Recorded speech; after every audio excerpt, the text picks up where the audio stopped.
fazia menos de um mês que eu tinha sido afastado da emissora. E, de certa forma, eu voltei. A relação entre empresa e funcionário e empregado é isenta de sentimentalismo. A gente vive há alguns anos uma situação política que, em termos de criatividade, entre aspas, né, ela ultrapassa muito a ficção. Qual foi a sua reação ao saber que Fina Estampa foi escolhida para resolver um problema emergencial da Globo no início do ano, ali em março, né, que é essa crise da pandemia do coronavírus e a impossibilidade que a emissora ficou de gravar novos episódios da sua novela que estava no ar? Olha, eu fiquei muito feliz, não vou dizer a você que não fiquei, né, porque é um momento de urgência, era um momento que, do ponto de vista da empresa, precisava ser resolvido da melhor maneira possível, levando em conta as limitações, inclusive de tempo. Eles tinham que correr contra o tempo, já que as gravações da novela que estava no ar tinham acabado, tinham parado, tinham sido interrompidas. E aí, quando eu percebi que era a minha novela, eu confesso a você que fiquei muito feliz, né? Fiquei muito feliz porque fazia menos de um mês que eu tinha sido afastado da emissora. E de certa forma, eu voltei, ainda que simbolicamente eu continuo no ar. Então, isso foi muito bom para mim, foi muito gratificante. Mas foi muito bom também porque Fina Estampa é uma das novelas que eu mais gosto. Por quê? Porque ela tem uma linguagem muito popular, né? Ela é um melodrama, como toda novela, mas ela tem uma linguagem muito popular. Ela antecipava temas que depois foram explorados em novelas, né? Com mais propriedade. Griselda, que é um personagem que eu conheci, era baseada num personagem real que eu conheci. Então, isso me dava uma satisfação muito grande. A novela me deu muita satisfação. Aliás, todas as minhas novelas me deixaram feliz, porque, de certa forma, elas atingiram o que eu queria, que era o contato com o público, fazer o público aderir à história como se ela fosse uma história real que está acontecendo ali na esquina. Eu lembro quando a Fina Estampa foi ao ar originalmente, você deu uma entrevista ao Roda Viva, que eu participei, e você disse naquela entrevista que aquela situação descrita em Fina Estampa, ali na Barra da Tijuca, na verdade não era a Barra da Tijuca, era uma cidade do interior, como quase todas as suas novelas, né?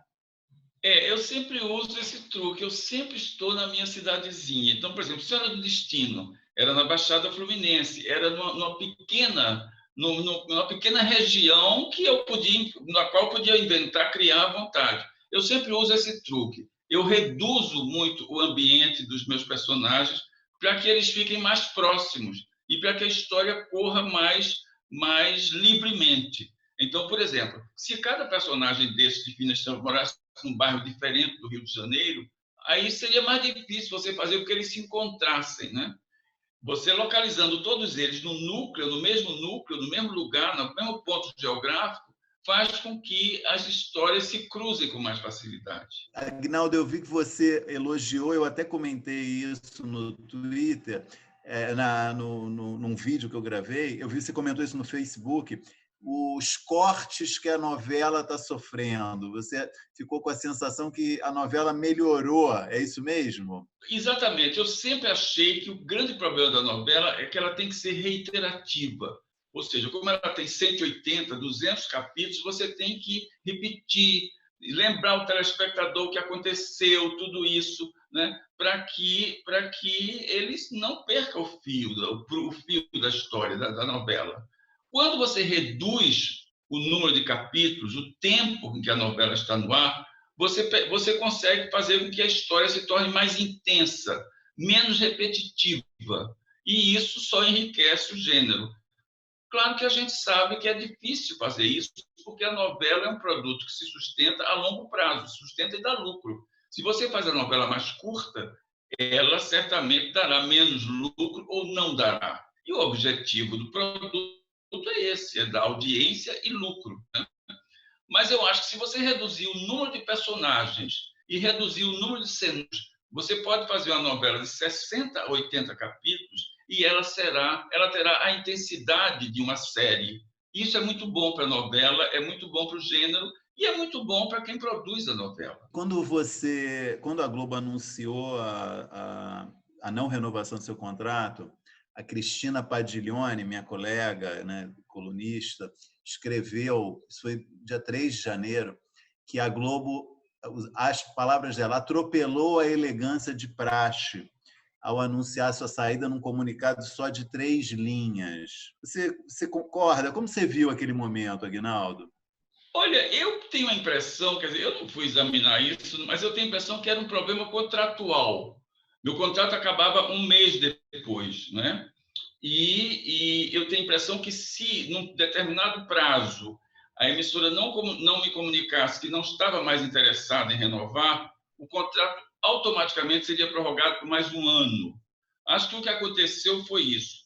Acho que a nota realmente foi deselegante, principalmente porque a emissora me escamoteou um M. Eu ganhei 2, ela disse que só tinha ganhado. Foi a única coisa que me deixou triste, foi isso. Quer dizer, falou só de império, né? de império, quando na verdade eu ganhei 2. Então, mas assim, eu acho que a relação entre empresa e funcionário e empregado é sempre assim, é isenta de sentimentalismo, né? Então eu te confesso que não fiquei ofendido. Durante 41 anos foi uma relação maravilhosa. Eu dei muito para a emissora e a emissora também me deu muito, não posso negar. Ou seja, nós dois, empresa e funcionários, saímos do lucro, né? Foi ótimo. Como é que está esse teu período de quarentena, Aguinaldo? Você está enfrentando isso? Como você está vendo esse momento? Olha, é muito engraçado porque eu cheguei à conclusão que eu passei boa parte da minha vida de quarentena, porque eu escrevi, como você disse, 14 novelas. E durante 30 e poucos anos, porque eu tenho 41 anos de Globo, eu tinha 41 anos de Globo, mas comecei a escrever novela depois de alguns anos. Acho que foi em 1984, sei lá. Então, eu sempre vivi trancado em casa, porque para você escrever uma novela, você precisa se concentrar totalmente na novela, né? Inclusive você deixa de ter sua vida pessoal, sua vida privada, você deixa de ter suas relações, porque elas são menos importantes que a novela. E depois de tantos anos, eu me acostumei a viver na quarentena, ou seja, trancado em casa, escrevendo, escrevendo, escrevendo. É exatamente o que eu estou fazendo agora. A diferença é que, de vez em quando, eu dava uma fugidinha para o shopping. E agora não posso mais nem fazer isso, o que é terrível, né? Mas eu já estava acostumado a ficar isolado, né? Então não foi grande problema para mim. O problema é que a gente se sente inseguro e ameaçado, né? E essa quarentena, quando Entendeu? você faz uma novela, dura um ano, né? Pois é, Praticamente, né? dura um ano, em que você fica totalmente entregue àquele. Eu sempre digo que quando a gente está escrevendo uma novela, as únicas pessoas que contam para o autor são os personagens. Os personagens é que estão na tua casa o tempo inteiro contigo, convivendo contigo, você fica o tempo inteiro pensando neles, conversando com eles, né? E os teus amigos vão todos embora, as suas relações fracassam por causa disso. Até que um dia você acaba a novela e descobre que os personagens foram todos embora. E você está sozinho de novo, tem que recomeçar. Essa é a vida de um novelista, é uma eterna quarentena. Aguinaldo, nessa manhã em que a gente está conversando, o país está em polvorosa, não apenas com a pandemia, mas com uma crise política enorme, né? No Ministério da Justiça e várias coisas acontecendo. Essa situação que a gente está vivendo, ela te inspira em termos de dramaturgia, como autor? Não, eu acho que a gente vive há alguns anos, não é de agora, mas há alguns anos, a gente vive uma situação política que em termos de criatividade, entre aspas, né, ela ultrapassa muito a ficção. É uma coisa impressionante, quer dizer, então é difícil, seria difícil escrever sobre isso, não é? Porque tudo que você criar na sua cabeça doentia de ficcionista, as pessoas viram pior na vida real, né? Então isso não me inspira, não me inspira. Eu estou até pensando em histórias que vêm do passado, que sabe?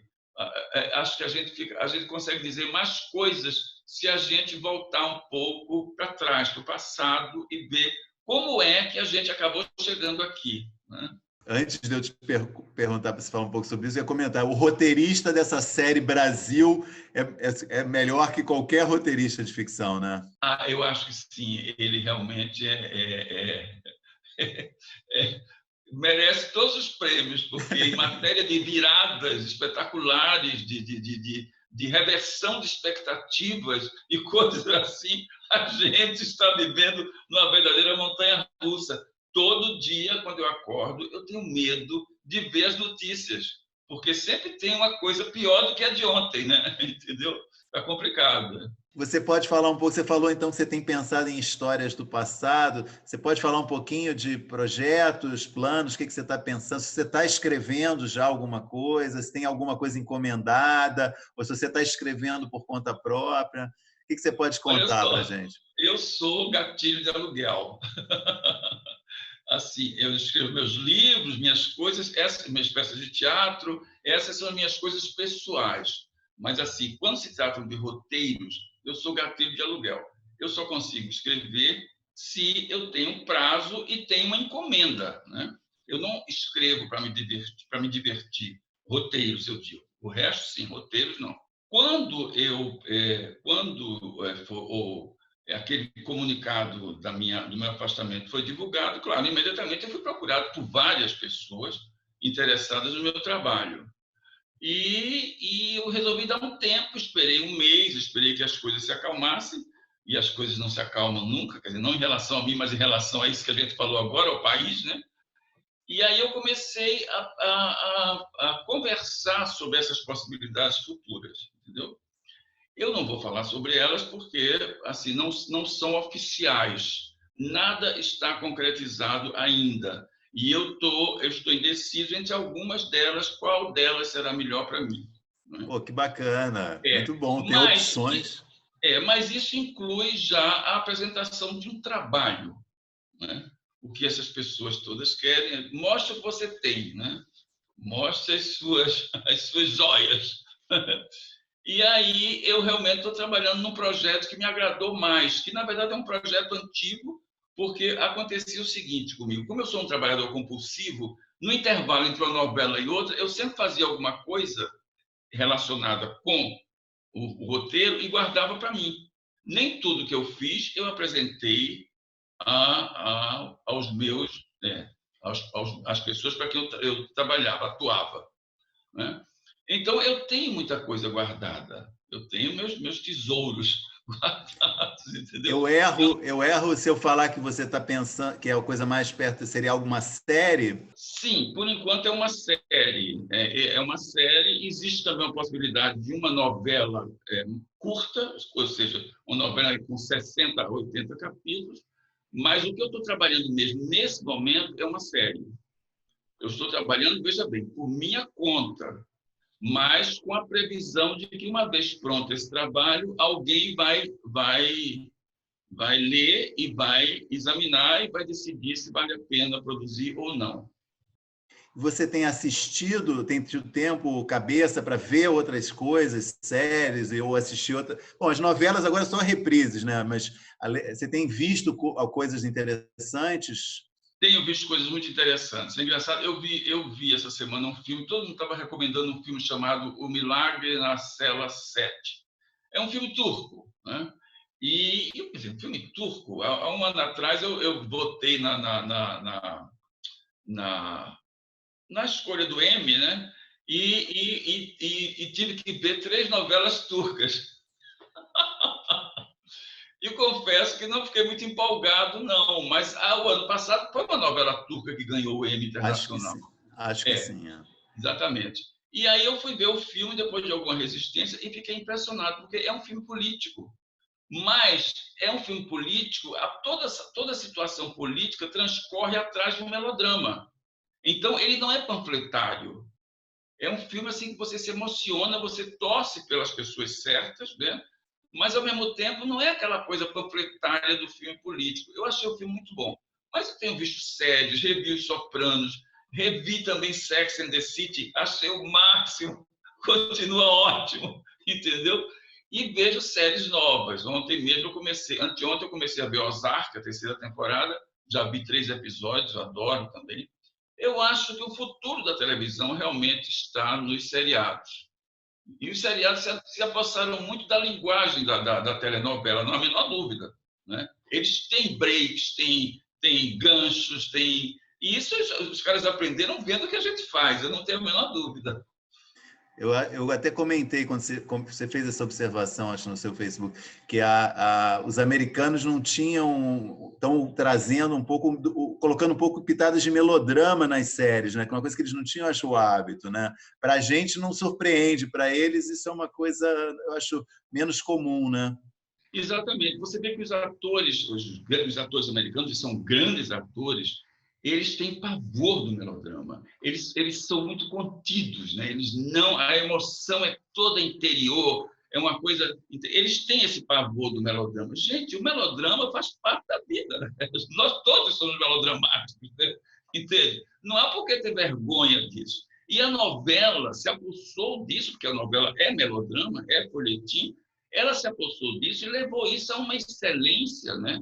Que a gente vê nas novelas que o Brasil produz, que são muito boas, né? Fazem carreira no mundo inteiro. E, claro, os roteiristas que são espertos, roteiristas de outros países, aprendem com isso, sem dúvida nenhuma. Você citou os Sopranos, como eu acho que eu li você falar sobre isso, que você considera a melhor série já feita.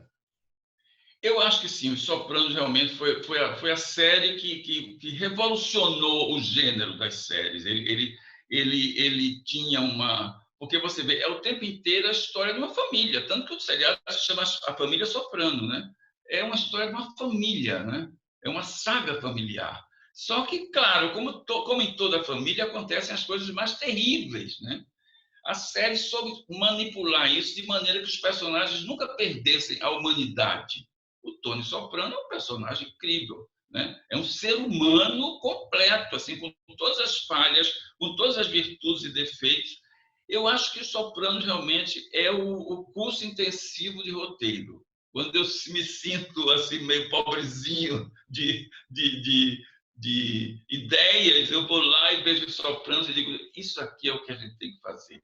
Olha, te agradeço muito, Aguinaldo, e espero que dê certo esses projetos, algum dê logo certo. Eu quero te ver novamente ou na televisão, ou na Netflix, ou em algum lugar. Não sei onde você está armando, mas espero te ver logo de volta.